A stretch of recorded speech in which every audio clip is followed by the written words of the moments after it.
The late afternoon sun burned down on the range, the air dry, thick with the sharp scent of gunpowder and hot sand, and she moved between the wooden posts with her arms full of fresh cardboard targets. Her job was simple, unglamorous, routine. Replace the shredded silhouettes with clean ones so the next line of shooters could continue their drills. Most days she didn't mind. It was quiet work, mindless almost, a rhythm she had fallen into ever since she'd gotten this assignment on the base. She was used to being invisible to the men in uniform who trained here, their boots pounding into the dirt, their rifles cracking like thunder while she crouched in the background, making sure they always had something to aim at. She told herself she liked it that way. There was no pressure when no one noticed you. She stapled the last corner of the new target in place and stepped back, brushing dust from her palms, when she heard the footsteps. They were heavier than most, deliberate, confident, cutting through the noise of other trainees packing up. She turned, expecting another grunt or maybe one of the range supervisors telling her to hurry up, but the man who stopped a few feet away was different. She knew it even before she saw the insignia on his shoulder, the trident patch she'd only ever heard stories about. A SEAL. His presence seemed to weigh more than his body, as if the air around him shifted to make space for the sheer gravity of who he was. He carried his rifle low, casual but alert, the way a predator might carry its claws, never fully put away, always ready. His gaze flicked from her to the target she just put up, then back to her face. For a moment she thought he was about to tell her she had stapled it crooked, or that she was standing too close, but instead he said something that made her heartbeat stumble in her chest. Ever fired one of these? He lifted the rifle slightly, the metal catching the sun in a harsh glare.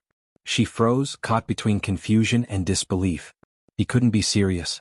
He was a SEAL, one of the most elite warriors alive, and she was just a civilian contractor tasked with grunt work. No, she said quickly, her voice lower than she intended, dry from the dust and the nerves prickling at the back of her neck. I just replaced targets. He studied her for another beat, and then, without ceremony, he stepped closer and held the rifle out to her. The black weapon seemed impossibly large in his hands, a tool of death and precision, and the idea of touching it made her stomach twist. Hold it, he said, not unkindly, but with the weight of a command that wasn't used to being disobeyed. She glanced around, half expecting someone else to intervene, maybe a supervisor to tell him this wasn't allowed, but no one was watching. It was just the two of them at this end of the range, the air humming with heat and silence. Hesitantly she reached out. The metal was warm, heavy, alive with potential as her fingers curled around the grip. It pulled her arms down with its weight, forcing her to adjust, to plant her feet firmer in the dirt. He noticed, of course he did, and his hands, rough and scarred, came around to adjust her stance. One palm pressed lightly against her shoulder, nudging it back, the other brushing against her elbow, lifting it into place. His proximity was overwhelming, not just because of who he was, but because of the strange sense of safety and danger colliding all at once. It's not about strength, he murmured near her ear, his voice a low rumble like gravel under boots. It's about balance. The rifle does the work. You just need to hold steady. She swallowed hard, focusing on the target in front of her, the blank cardboard waiting for a hole that she doubted she could ever put in the center. Her finger hovered uncertainly near the trigger, not daring to move without his guidance. He reached forward, slow, deliberate, and curled her finger against the trigger guard, not yet on the trigger itself. Respect it, he said. Don't fear it. It's just a tool. The one holding it decides what it becomes. His words sank deeper than she expected, cutting past her nerves into something rawer, a reminder that tools could be anything, a weapon, a shield, or even a chance. She nodded slightly, unable to find her voice, and he seemed to take that as enough. He stepped back a pace but stayed close, his presence a solid anchor behind her. All right, he said quietly. Aim down the sights. Line it up with the center mass. Slow your breathing. In through your nose, out through your mouth. Let everything else fade. She did as he said, closing one eye, squinting through the scope, the world narrowing into a single black ring and the cardboard target within it. Her hands trembled, the weight of the weapon still awkward in her grip, but his earlier adjustments held her together, his voice keeping her from unraveling. The sound of her breathing filled her ears, louder than the wind, louder than the faint chatter of soldiers in the distance. Now, he said softly, and the word vibrated through her spine, steadying her finger as it moved to the trigger. She squeezed. The recoil jolted through her body like a punch, shocking but not unbearable. The rifle barked, sharp and final, and when she blinked back into focus she saw the target. A hole, not in the bullseye but not far off, torn into the clean cardboard she had put up minutes ago. Her mouth parted in shock, disbelief rushing in with a wave of adrenaline that made her skin buzz. She turned her head slightly, looking back at him, but his expression was unreadable, calm, as if this had been inevitable. "Again," he said. Not a question, not an option. A command, but one that carried a strange undercurrent, confidence in her, expectation that she could do it again, maybe even better. She faced forward, adjusted her grip, and breathed. The rifle no longer felt like an alien object. It was still heavy, still foreign, but it was in her hands now, not his. And for the first time she wanted to see what she could do with it. The second shot came easier, though the recoil still rattled her shoulders, a reminder that this was not a toy, not some casual pastime but a weapon designed for war. The hole appeared just a fraction closer to the center, a jagged tear in the cardboard that made something stir inside her, something between pride and disbelief. She had done that. Her hands were shaking, her pulse thundering, but she wanted to do it again. She wanted to see if she could hit closer still, if she could prove to herself that the first wasn't a fluke. The SEAL seemed to read the hunger forming behind her eyes. He didn't smile, didn't congratulate her, but there was a shift in his gaze, a subtle acknowledgement, as though she had passed some invisible test. "Control," he said, his voice steady, clipped, as though every word was weighed before being given. "Don't chase it. Let the sight settle. Patience beats speed every time." She inhaled deeply, trying to follow his instructions. Dust hung in the air, shimmering in the fading light, and all she could see was the black dot at the center of the target. Her body wanted to rush, to fire quickly just to feel the kick again, but she forced herself to wait, to let her breathing calm. Her fingers squeezed, the rifle cracked, and the third hole appeared, almost touching the second. Her chest swelled, her lips parting in surprise, and this time when she looked back at him, his expression had changed. It was the faintest curve of his mouth, not quite a smile but close, an approval. More valuable than any medal. "You're teachable," he said simply. The words settled over her like a cloak, warming her, grounding her, making her feel seen in a way she hadn't in a long time. She lowered the rifle slightly, her arms sore already, the weight relentless. Why are you showing me this?" she asked, her voice tentative, unsure if she was even allowed to question him. He tilted his head, studying her like he might study terrain before moving into hostile territory, calculating risks and advantages. "Because you were here," he said finally. "Because most people don't get the chance, and when they do they waste it. You didn't waste it." She had no answer to that, not one that would make sense, so she turned back to the target and lifted the rifle again. The next few minutes blurred into rhythm: aim, breathe, squeeze, recoil, adjust. Each shot carved something away inside her, peeling off layers of doubt and fear, replacing them with raw focus. The weapon that had felt foreign at first now seemed almost like an extension of her body, an anchor that demanded her full attention and rewarded it with precision. By the time the magazine was empty, the cardboard target was chewed with holes, clustered tight enough that even she could tell it wasn't luck anymore. She lowered the rifle, panting lightly, sweat trickling down her temple. He stepped forward then, taking the weapon from her hands with practiced ease. She felt strangely reluctant to let go of it, as though it had become hers in those short minutes, but his grip was firm, absolute. He cleared the chamber with a quick motion, set the rifle down, and looked at her. "Not bad," he said, the understatement so sharp it almost felt like praise. "You learn faster than some of my men." The weight of that comparison nearly buckled her knees. She was just a contractor, a nobody on this base, and yet for one fleeting moment, he had spoken as though she belonged in his world. She forced herself to stand straighter, to hide the tremor of pride that threatened to show. "Thank you," she managed, the words barely audible. He gave a slight nod, then gestured toward the target stand. "Go look." She walked, legs unsteady, to the row of shredded cardboard. Up close, the cluster of holes seemed unreal. She traced one with her fingertip, the paper curling at the edges where the bullet had torn through. Proof. Evidence that she had done something she never thought she could. Behind her, his voice carried across the hot air. "That's what discipline does. Doesn't matter if you've never held a rifle. Doesn't matter if you don't think you're strong enough. Discipline bridges the gap." She turned, and he was standing with the rifle slung across his chest now, the late sun casting his features in sharp relief. He looked carved out of stone, every line of his face honed by years of service and survival. And yet, in his eyes, there was something softer, something that made her believe he had wanted her to succeed, not just test her. "You could walk away now," he said, watching her carefully. "Most do. They take the shot, feel the thrill, and then go back to their lives. No harm, no foul.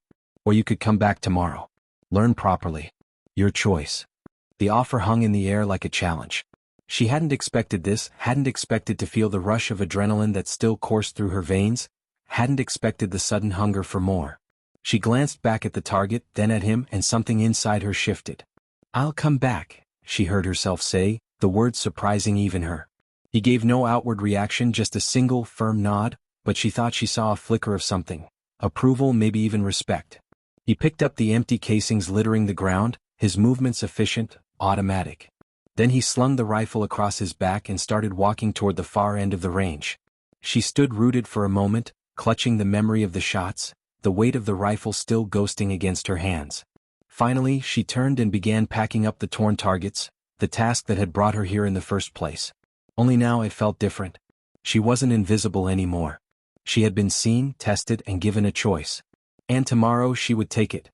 The next morning she woke before dawn, her body heavy with sleep but her mind alert, pulled from rest by something she hadn't felt in years, anticipation. She dressed quickly, pulling on the same worn clothes she always wore for the range, but this time every movement felt sharper, charged with purpose.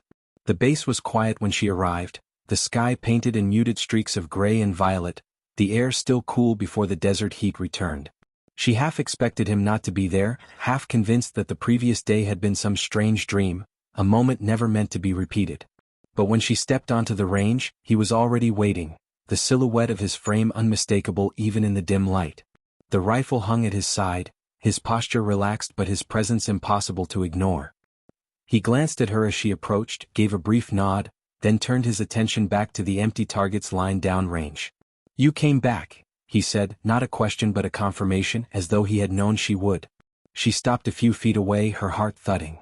"You said I could," she replied, trying to keep her voice steady, though she couldn't shake the nerves that always came when his eyes were on her. He motioned for her to follow and led her to a bench near the firing line. Spread across it were magazines, ear protection, safety glasses, and a second rifle.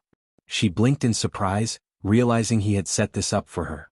"First lesson," he said, his tone clipped but not unkind, "respect the weapon before you touch it. Check it every time even if you think it's clear. Never assume."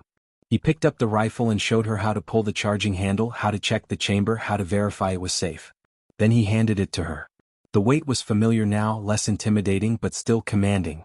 She followed his steps carefully, her fingers clumsy at first but steadying as he corrected her grip, her movements.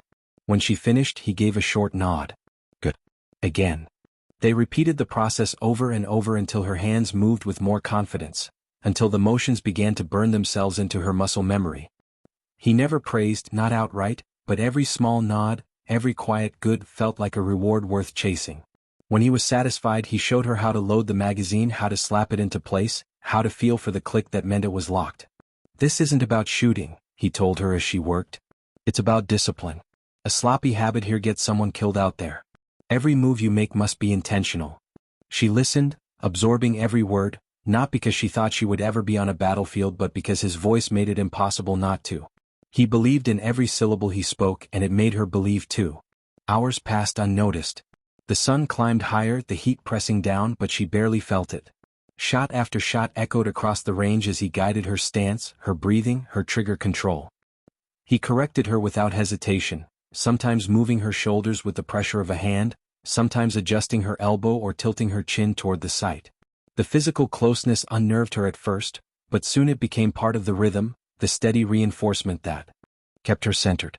With every magazine emptied, her grouping tightened, the scattered holes drawing inward until the target bore a single ragged cluster in the center mass. Sweat plastered her shirt to her back, her arms ached from holding the rifle steady, but she didn't care.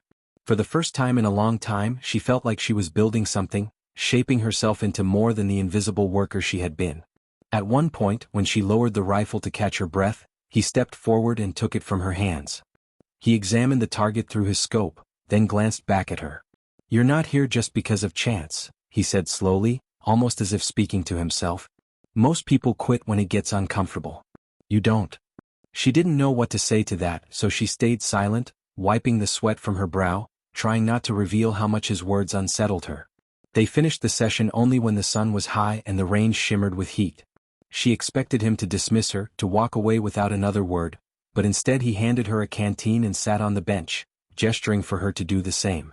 She drank greedily, the water cooling her parched throat, while he watched with that unreadable expression of his. "You want to know why I stopped you yesterday?" he asked finally, his voice quieter now, stripped of the command it usually carried. She looked at him, surprised by the question. "Yes," she admitted. "Because you didn't look away," he said. "When I walked up, you held your ground. Most people avert their eyes, pretend not to notice. You didn't. You looked straight at me even though you were nervous. That tells me something." She tried to remember that moment, the way her stomach had twisted under his gaze, the way her instinct had been to shrink, but she hadn't. She had met his eyes, even if only for a second. "What does it tell you?" she asked. He leaned back slightly, the faintest curve of a smile ghosting across his lips. "That you have potential. Potential isn't about skill. It's about mindset. Skills I can teach. Mindset, you either have it or you don't." His words echoed in her chest long after they left his mouth, lodging somewhere deep, awakening a hunger she hadn't known she carried. She had lived quietly, unnoticed, convincing herself that was enough. But now, sitting beside him with the memory of the rifle still fresh in her muscles, she realized it wasn't. She wanted more. She wanted to see how far she could go if he kept teaching her. When the session ended, he stood, slung his rifle across his chest and glanced at her. "Same time tomorrow," he said simply, then walked off without waiting for her reply. She sat there for a moment, staring at the target she had destroyed, the smell of spent casings thick in the air, her pulse still hammering with the weight of everything that had happened. For the first time in years she didn't feel invisible. She felt seen, tested, and, against all odds, chosen. And tomorrow she would be backed up. By the third day the routine had already begun to carve itself into her bones. She woke before the sun, dressed without hesitation, and drove to the range with her pulse steady and her mind sharp.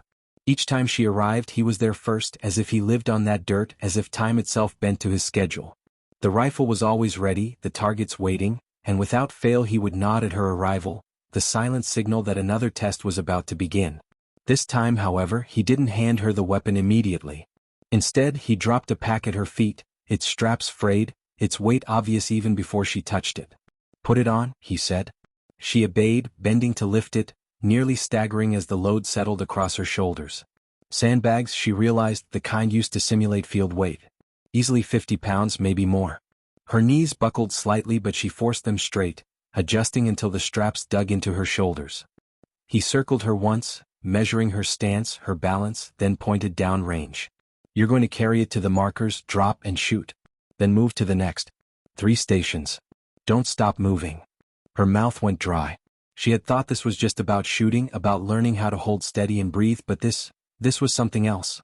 Still, she nodded, set her jaw, and started forward. The first steps were brutal, the weight crushing down, each stride sending a sharp ache into her back.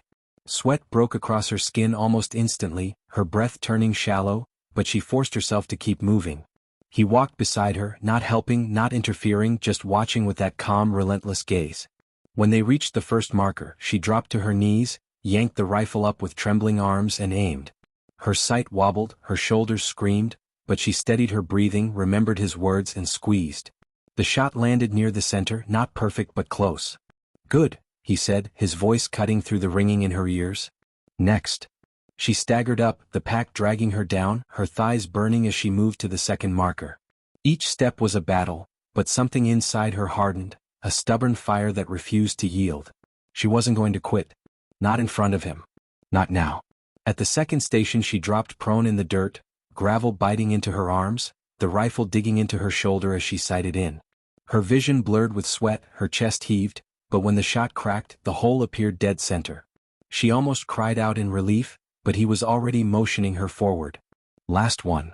By the time she reached the third marker, her legs felt like lead, her lungs raw, the pack an unmovable mountain crushing her spine. She collapsed to one knee, dragging the rifle up with sheer willpower. Her sight danced, the target shifting like a mirage, but she forced herself to focus, inhaled, and fired. The shot tore into the outer ring wide of the bullseye, but it hit. She dropped the rifle, gasping, her arms quivering uncontrollably.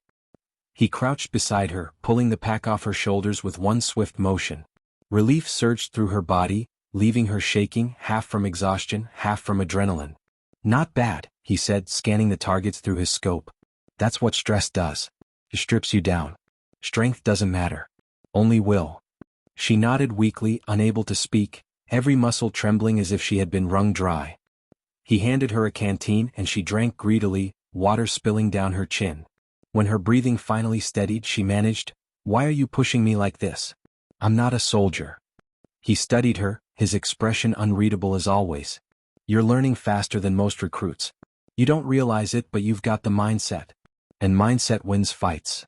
His words lodged deep, stirring something she hadn't let herself believe. She had always thought of herself as ordinary, background, invisible. Yet here he was, a man forged in combat, telling her she had the same steel inside her. The next drills came harder. He had her sprint short distances, drop into the dirt, fire, then move again. He barked commands, sharp and sudden, forcing her to react without hesitation. When she faltered, he corrected her with ruthless precision but never cruelty. His voice was a lifeline, anchoring her through the chaos. Hours passed, each one blurring into sweat, dust, and the thunder of gunfire. Her body screamed, but her mind sharpened. She began to anticipate his commands, to adjust before he spoke. Each shot grew cleaner, faster, until the targets bore clusters that mirrored his own. When they finally stopped, she collapsed against the bench, her shirt soaked, her arms heavy as stone. He set the rifle down beside her, sat on the edge of the table, and regarded her with that same quiet intensity. "You're stronger than you think," he said. "Most people break the first time I put weight on them. You didn't." She let out a shaky laugh, disbelief and pride colliding in her chest. "I thought I was going to fall on my face." "But you didn't," he countered. "That's the difference." For a long moment, silence stretched between them, broken only by the wind carrying the smell of powder and dust. She found herself studying him, the hard lines of his face, the scars etched into his hands, the calm certainty in his eyes. He had lived through things she couldn't imagine, and yet here he was, choosing to teach her, to shape her into something more. "Why me?" she asked finally, the question spilling out before she could stop it. He was quiet for a long time, his gaze fixed on the horizon. When he spoke, his voice was low, almost reluctant. "Because you don't know your limits yet. Most people stop themselves long before they reach them. You don't. You keep going. That's rare." His words settled deep, filling her with a fire that burned hotter than exhaustion.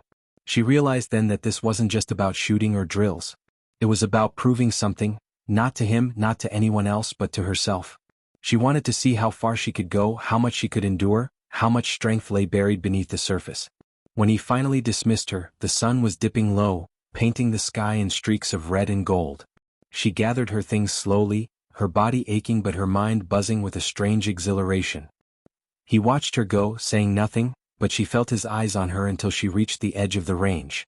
That night, lying in bed with every muscle sore, she closed her eyes and saw the targets, the clusters of holes that proved what she had done. And for the first time, she didn't feel like just a worker replacing cardboard in the background. She felt like someone being forged into something harder, sharper, someone who could stand under the weight of the world and not break. Tomorrow she knew he would push her harder still. And tomorrow she would not quit. Under the vast canvas of the desert sky, the days had begun to blur together for Emily, each one filled with new challenges and unexpected lessons from the SEALs who had welcomed her into their world of relentless precision. By now, her hands bore the faint calluses of countless hours on the range, her shoulders held the memory of recoil, and her muscles carried the weight of drills that tested not only her body but her will.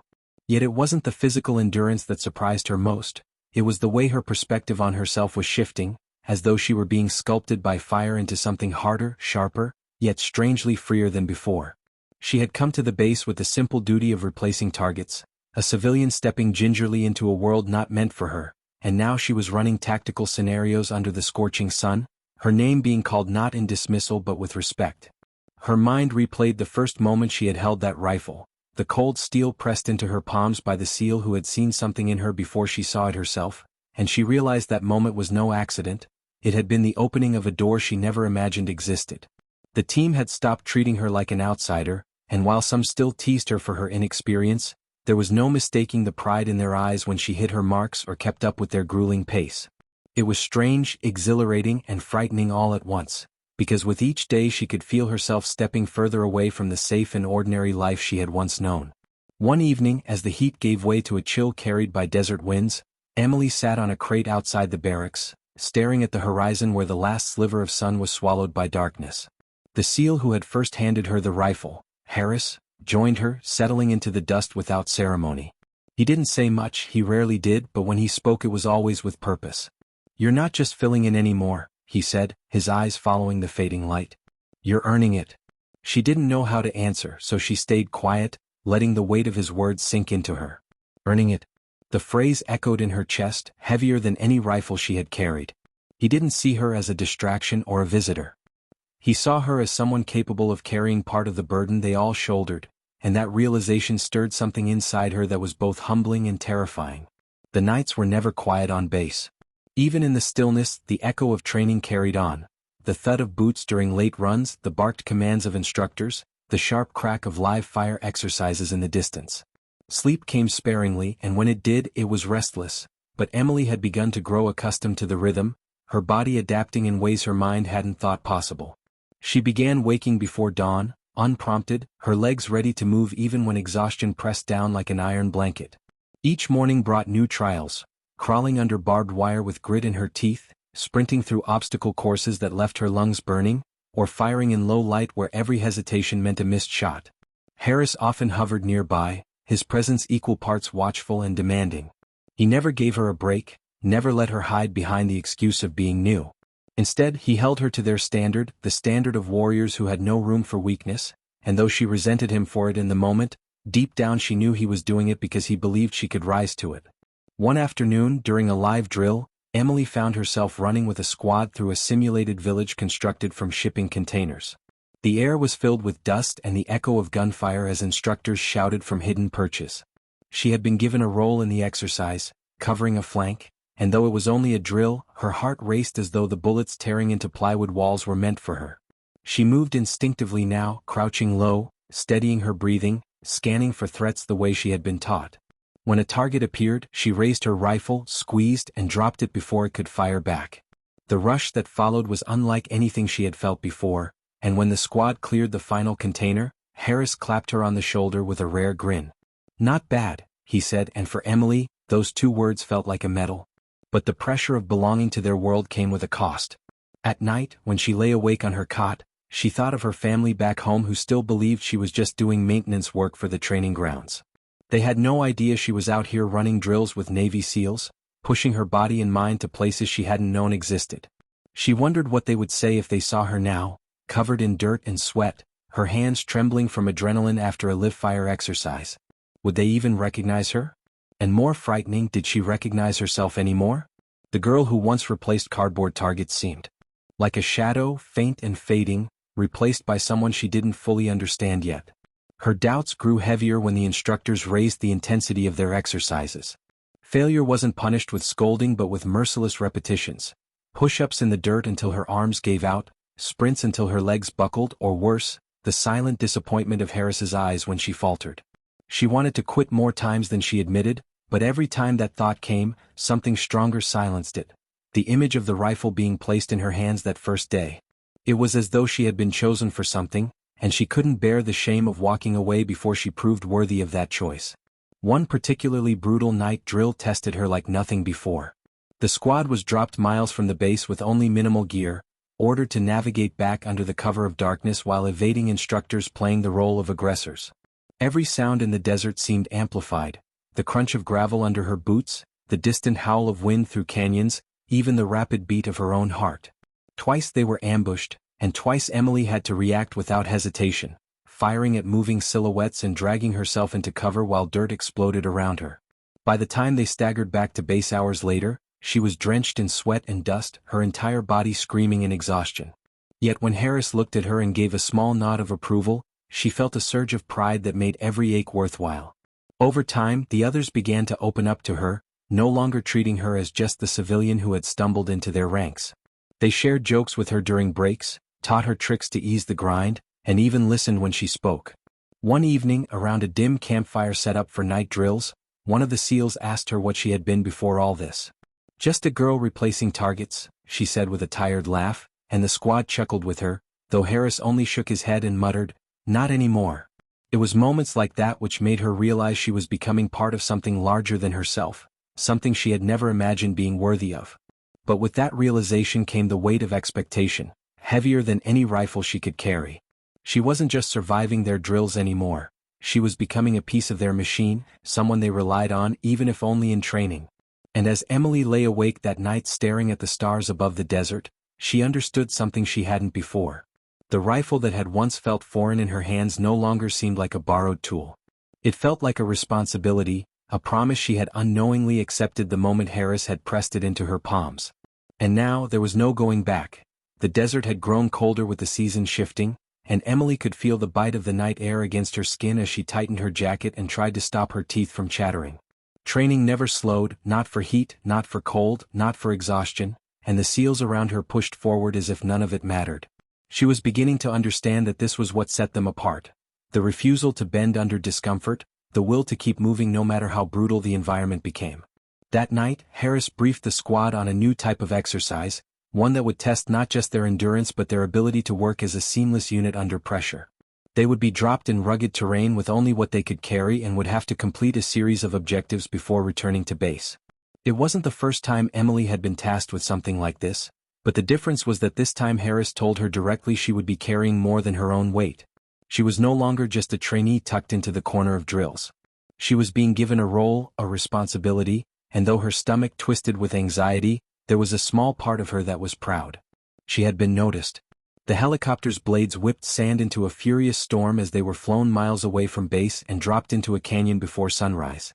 Emily's heart pounded as her boots hit the ground and she followed the squad into the darkness, her rifle steady in her hands. The canyon walls rose high on either side, jagged and menacing, and every echo made her flinch. Harris's voice cut through the noise, low but commanding, reminding her to stay low, keep her breathing even, trust her instincts. She did as told, moving as one with the squad, her senses sharper than they had ever been. Hours of training had stripped away hesitation. Now her body reacted before her mind had time to second-guess. When an instructor acting as an aggressor leapt from behind a boulder, she fired 2 rounds into his vest before he could raise his weapon. The team didn't stop to congratulate her, but she caught the quick glance Harris gave her, one filled with approval that said more than words ever could. The mission pushed her further than she thought possible. They climbed steep ridges with gear weighing heavy on their backs, crossed freezing rivers where the water stole her breath and numbed her bones, and trekked through miles of shifting sand that made each step a battle. Hunger gnawed at her stomach, thirst dried her throat until swallowing hurt, and fatigue clawed at her legs with every mile, but she kept going because quitting wasn't an option. She could feel the unspoken bond forming between her and the others, forged in sweat, grit, and shared silence. She was no longer the outsider. She was one of them, at least for this moment. That thought gave her a strength she didn't know she had. At night, when they finally stopped to rest, Emily collapsed against her pack and stared up at the endless stars overhead. The desert sky stretched infinitely, a vast canvas that seemed both beautiful and suffocating. Harris sat near her, his rifle across his knees, his eyes scanning the darkness as if he expected danger to emerge from the shadows at any second. She wondered if he ever let himself relax, if the weight of responsibility ever lifted from his shoulders. He caught her looking and smirked faintly. "You're holding up," he said almost like a question. She nodded, too tired to form words, but inside she was burning with determination. She wasn't just holding up. She was proving step by step that she belonged here. The second day brought a new trial, an ambush staged by the instructors. It came without warning, gunfire erupting from hidden ridges, the crack of rounds splitting the air. Emily dropped to her stomach, crawling through dust and rocks, her weapon pressed tight against her shoulder. The adrenaline surged like fire in her veins, and though fear pounded in her chest, she forced herself to breathe steady and return fire. She moved with the squad, covering their flank, eyes sharp for movement. When the smoke cleared and the instructors called the drill, Emily realized her hands were trembling but her shots had been true. Harris walked past her, his hand brushing her shoulder with the briefest of squeezes, and she knew he had seen her strength. That one touch anchored her, gave her the courage to push forward even as fatigue threatened to drown her. By the third day, Emily's body screamed with every movement. Blisters burned her feet, her shoulders ached from carrying her rifle, and her lips cracked from the dry air. Yet she kept moving, fueled not only by sheer will but by the quiet acknowledgement of her place among the SEALs. She wasn't invisible anymore. They asked for her input during strategy discussions, trusted her to watch their backs, and when one of the men stumbled during a climb, she was the one who offered her hand and pulled him up. The respect was subtle, unspoken, but real, and it made every grueling step worth it. On the fourth night, as they huddled in the shadows of a cliffside, Harris finally spoke more than a handful of words to her. "You've come further than I thought you would," he admitted, his voice low, almost reluctant. "Most people break. You haven't." Emily stared at him, the exhaustion in her body warring with the fire in her chest. "Maybe I was meant for more than just replacing targets," she said, her voice hoarse but steady. For a long moment, Harris studied her with those sharp, unreadable eyes, and then he nodded once. "Maybe you were." The acknowledgement felt heavier than any medal, more validating than any applause. It was the kind of recognition that came from someone who didn't give praise lightly, and it rooted deep inside her, becoming a part of who she was. The mission ended on the fifth day when they staggered back into base, their clothes caked with dust, their bodies pushed past every imaginable limit. The commanding officers debriefed them, their voices matter-of-fact as they went over successes and failures, but Emily barely heard them. All she could think about was the way the team had moved as one, the way she had kept pace, the way she had earned her place not by accident but by grit. She wasn't the same girl who had come to the base weeks ago with the simple job of replacing targets. She was someone else now, someone forged by hardship, tested by fire, and strengthened by the belief of those who had once doubted her. That night, lying in her bunk with muscles aching and heart full, Emily realized something profound. The rifle that had first been placed in her hands had felt foreign, a symbol of a world she didn't belong to. Now it felt like an extension of herself, a tool she respected, a responsibility she carried with pride. She knew she still had a long way to go, still had limits to shatter and fears to face, but she also knew one thing with absolute certainty. She was no longer a visitor in their world. She was part of it. And there was no turning back. The days that followed the grueling 5-day mission blurred into a haze of exhaustion, recovery, and yet more training that seemed to stretch endlessly across the desert. Emily's body bore the marks of everything she had endured, bruises dark along her ribs from the rocky climbs, scrapes on her arms and legs from the frantic crawls under barbed wire, blisters hardened into calluses that made her hands look nothing like the ones she had arrived with. But even as pain radiated through her every joint, she found herself waking before dawn, heart already restless, eager for whatever test waited.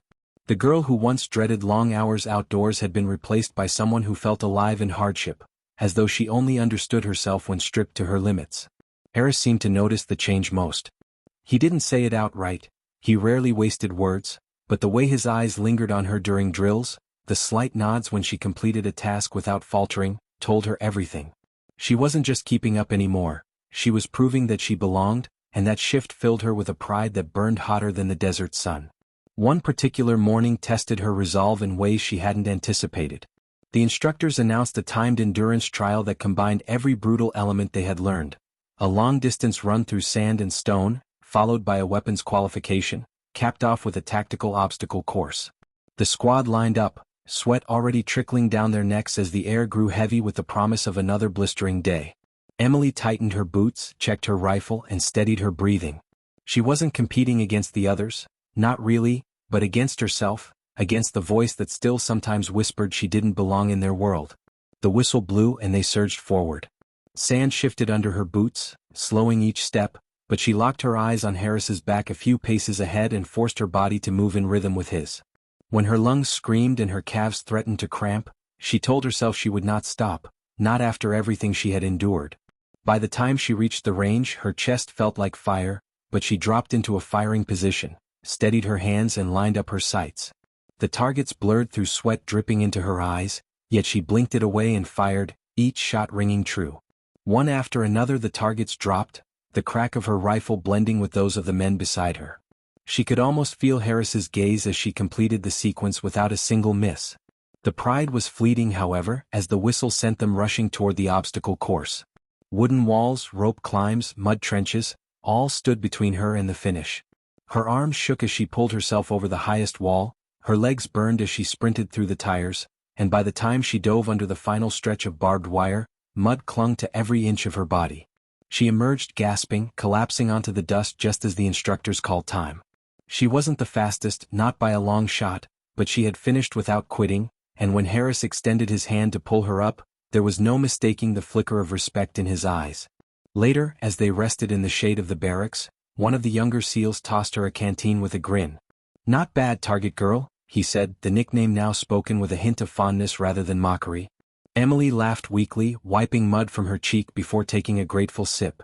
She realized then that she had crossed a line she hadn't even known existed, the line between being tolerated and being accepted. The teasing was different now, lighter, born not from doubt but from camaraderie. These men who had once eyed her as an intruder now saw her as part of their team, and though she would never fully share their world, she had carved out a space within it that was hers alone. But with that acceptance came a new kind of pressure. The instructors, recognizing her growth, pushed her harder than ever. She was no longer allowed to stumble without consequence, no longer excused as inexperienced. When she faltered on a drill, the punishment was swift and merciless.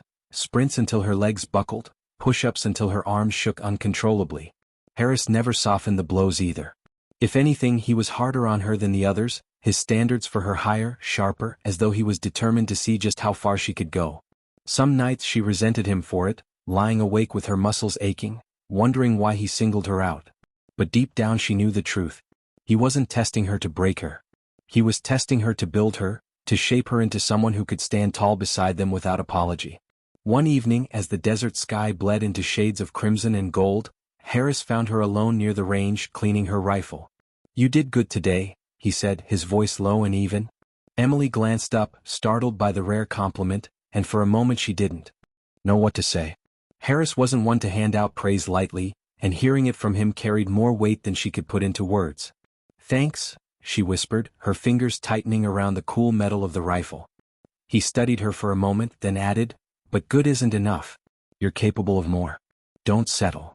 And just like that, he walked away, leaving her with a fire in her chest that burned long after the sun had disappeared. That night, lying on her bunk, Emily replayed his words over and over. She had never thought of herself as capable of more. All her life, she had been ordinary, unnoticed, drifting through tasks without much thought. Now, someone who had faced the harshest tests life could offer was telling her she could be more than she believed. The realization was both exhilarating and terrifying. It meant she could no longer hide behind the excuse of being just a girl replacing targets. It meant she had to rise, to push beyond every limit, to embrace the possibility that she was more than ordinary. The next days became a blur of effort as Emily threw herself into training with a determination that surprised even her. She volunteered for extra drills, stayed late on the range, pushed herself to run faster, shoot straighter, climb higher. Her body screamed in protest, but she silenced the pain, feeding instead on the spark Harris had lit with those few simple words. And though exhaustion weighed heavy, she noticed the difference. Her shots grew tighter, her movements quicker, her endurance longer. She wasn't just surviving their training anymore. She was thriving in it, growing into a version of herself she had never imagined. One afternoon, during a squad exercise, Emily was given command of a small team for the first time. It was only a simulation, a simple mission to clear a mock village, but for her it was monumental. Harris watched from the sidelines as she directed the others, her voice steady even as nerves rattled inside her. She moved her team with precision, covering angles, communicating clearly, and when the final target fell, the instructors nodded in approval. Emily felt a surge of pride, not just for herself but for the trust placed in her. She had been given responsibility, and she had risen to it. Later, Harris approached her, his face unreadable as always, but his words carried a weight that made her chest tighten. "Leadership isn't given," he said. "It's earned. Today you earned it." As the desert cooled that evening and the stars began to pierce the sky, Emily realized that her journey had taken her somewhere she never expected. She had come to the base as an outsider, a civilian meant only to replace targets, and now she was standing shoulder to shoulder with warriors, carrying not just a rifle but the weight of their respect. She wasn't finished, not by a long shot, but she had stepped fully into a path that would change her forever. And though fear still lingered, it no longer controlled her. She was ready for whatever came next. The desert night was colder than usual, the kind of cold that settled deep into the bones and made even the strongest wish for warmth, but Emily barely noticed. Her mind was a storm of thoughts as she stood alone on the edge of the training grounds, the stars stretched endlessly above her. She could hear faint echoes of laughter from the barracks where some of the men had gathered after a long day, but she didn't join them. Tonight felt different, charged with something she couldn't name. Weeks of training had blurred together, endless drills, sweat-soaked days, bruises and blood, moments of doubt and fleeting triumphs. And now, standing here, she realized the girl who had first arrived at this base no longer existed. That girl had been nervous, clumsy, unsure, convinced she had no place here. Now, her hands were steady on a rifle, her voice strong when giving commands, her body hardened to endure whatever challenge they threw at her. She wasn't perfect, but she was no longer afraid of not belonging. She had carved out her place in this world with sheer grit, and nothing could take that away. The final trial came without warning. The instructors gathered them at dawn, their voices carrying an edge that silenced even the most seasoned SEALs. "This isn't training," one of them said flatly. "This is evaluation. Fail and you go back to where you came from." Emily's pulse quickened. She wasn't officially part of their ranks, but the words felt directed at her as much as anyone else. She knew this was her moment, the culmination of everything she had endured, and if she faltered now, it would erase all the progress she had fought so hard to achieve. The mission was simple in design but brutal in execution. A simulated hostage rescue deep in the desert, complete with aggressors, live fire, and the chaos of an environment designed to break focus. They had one night to complete it. Emily's stomach twisted with nerves, but when Harris's gaze met hers, steady and unwavering, something inside her steadied. She nodded to herself. She would not fail. The helicopter roared overhead as they were dropped into the barren wasteland miles from base. Dust stung her eyes as she hit the ground, rifle clutched tight, boots sinking into the shifting sand. The squad fanned out, moving with lethal precision, and Emily followed, her body remembering the drills, her mind focused on the objective. The desert was a maze of shadows, ridges, and jagged rock, and every step carried the threat of ambush. Hours passed in silence, broken only by the crunch of boots and the distant call of desert winds.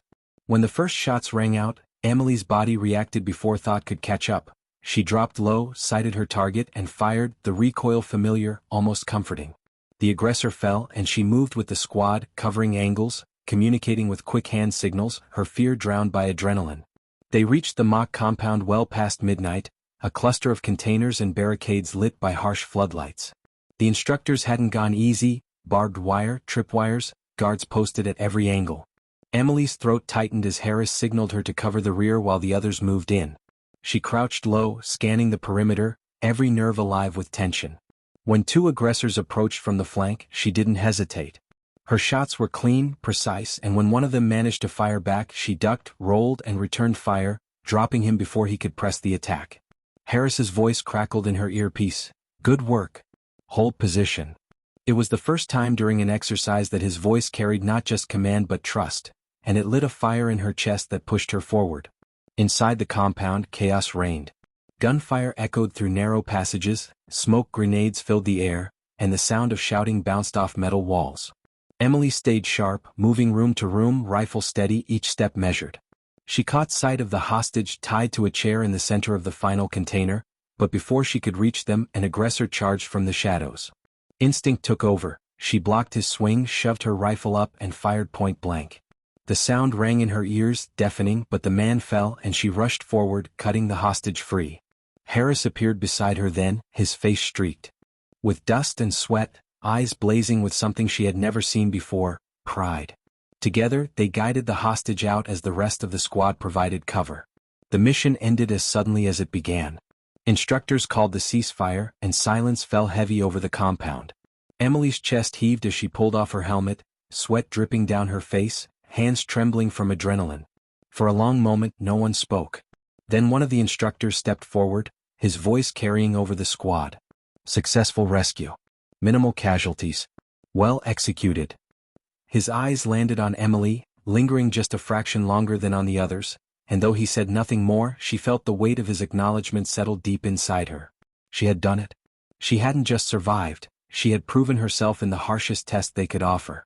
Back at base, the squad gathered in the mess hall, exhausted but buzzing with the unspoken energy of victory. For the first time, Emily wasn't sitting on the fringes, watching from the outside.